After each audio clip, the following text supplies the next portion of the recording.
ever so much. Good evening, everybody. And I'm really, really happy to say that I have dined at this young man's restaurant in Abu Dhabi, his restaurant in Singapore, Song of India. I still have to dine in yours when you are moving to your best one. And thank you again. But before I ask them any questions, I'd like to tell you that several years ago, almost 25 years ago, I'd been invited by the Asia Society in New York to talk about Indian cuisine internationally. On my panel were Danny Meyer, Floyd Cardoz, the late Floyd Cardoz, Madhur Jaffrey and Mimi Sheraton. It was a pathetic state of Indian chefs and Indian restaurants internationally. We found that there were better restaurants in London than there were in India, and Paris had the worst.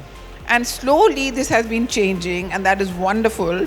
I've also been chairperson of the World's 50 Best Restaurant Academy for 17 years. In the beginning, on the top list, there was only one, which was Bukhara. And then, of course, came Asia's 50 Best. We've had many more. So Indian gastronomy has been growing, been recognized, and that is really wonderful. On that note, let's give all of them a big hand, please. A big, big hand, please. And I'm now going to request Chef Hemant Oberoi to say a few words about why he thinks Indian gastronomy is being recognized. Chef. Thank you, Rashmi, for speaking on behalf of the chefs fraternity and especially the Indian chefs who are shining now. I remember her speech in Asia Society, and when we were speaking at Columbia Business School also, we were together. And there also we spoke about the future of Indian cuisine. And I remember when 50 best restaurants came, Bukhara's name was the first one on top.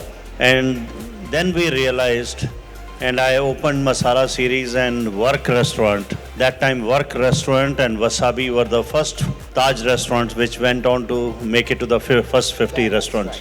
It is a passion of all the chefs from our generations, the previous generations. And I think the legacy must be carried forward about the Indian cuisine. And I'm so glad that so much of regional foodies have come out. Regional chefs have been doing a wonderful job in creating and recreating the Indian cuisine. My whole worry is all about losing the authenticity of our Indian cuisine. Let's carry the cuisine in a beautiful way. Appealing, yes, but don't lose the roots. Because if we lose the roots, one day roots will lose us. That is my biggest worry to the book. Thank you. I have to tell you, I've dined in his martaban and he actually walks the talk. It's awesome. Manjunath, chef, I've dined at his Song of India in Singapore. They're superb. Please. Firstly, I would like to thank you to all the legendary chefs like Madhu Jaffrey, Jik Skala ji. They are the one who are the pioneers when I was a student in IHM Bangalore. And those are the chefs who has inspired us to understand what is the traditional food. That's how the basic we came. And I would like to share, like I went to Singapore in 2006 and now it is now 2024.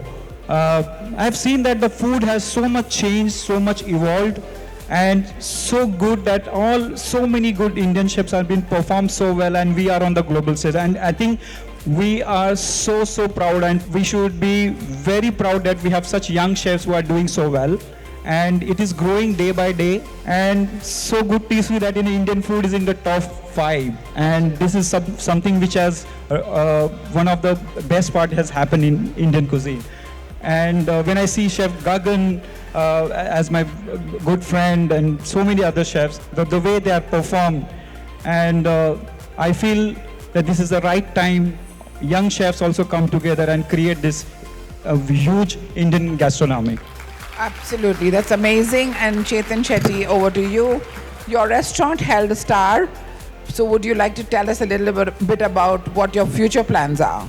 Yeah, for me, food has always been an experience because I've always liked traveling. I'm someone from the south, from Udupi, lived in Pune, studied in Gurdaspur, worked in Delhi. So it's like more of travel. The more you know about the region, the culture, the demographic of the flora and fauna and how things change. I think food gives you more of a historical depth of the particular region, and that's why everything changes in India. The many languages, and that's how you have the difference of food. You have curry that's made in Punjab, curry that's made in Rajasthan. The way they eat in Punjab and Rajasthan is different, and that's like you'll only come to know if you travel. So for me, I think Indian accent was my first stepping stone, and that's where I thought like Manish was very grateful. Like I'm Our very grateful Indian to accent Manish. owner is right here. I know. I've like I could not leave this company. Mr. It was so Khattar. hard to leave. Big hand for him. Yeah. So Manish was like really the mentor who taught me that how the diversity of food is, and I think that was the first place that I saw what foie gras is. The introduction to new world food is also something that you really need to understand how different cultures across the world evolve. And at Rania, what we did is like we made the best of what we had around our surrounding, and our roots were very Indian, like the spice blends and how to work with all the sauces were very Indian, but our take was a bit more what we had available, playing more on the seasonality. I think there always comes a time there's a self-doubt that what we are doing, is it right or wrong? But I think Michelin was something that put you a recognition that what you're doing is right, so you can keep on moving forward. I think when you're cooking and when you're taking these steps, there will always comes a time that you'll always have self-doubt on yourself. Many of us, we always have been through that phase. But I think there's always like people like you that give us an encouragement that you're on the right path. I think we food critics are really lucky because we sit on the other side of the table and enjoy ourselves, where all these wonderful chefs work really hard. They have to deal with licenses, they have to deal with kitchen, they have to deal with their staff, they have to deal with pesky food critics. I think you all have a tough life. And on that note, I'm going to end this unless you want to say something, because my hat's off, congratulations. I think all of you agree that chefs have a very tough life, and running a restaurant, according to me, is the most difficult business in the whole world. You have to deal with so much. Your chef has a bad day and he puts a hair, by mistake a hair falls into the food, and a pesky food critic like me turns up, oh boy. So big hand to you guys. Congratulations. Thank you for making India proud. Thank you again. Thank you.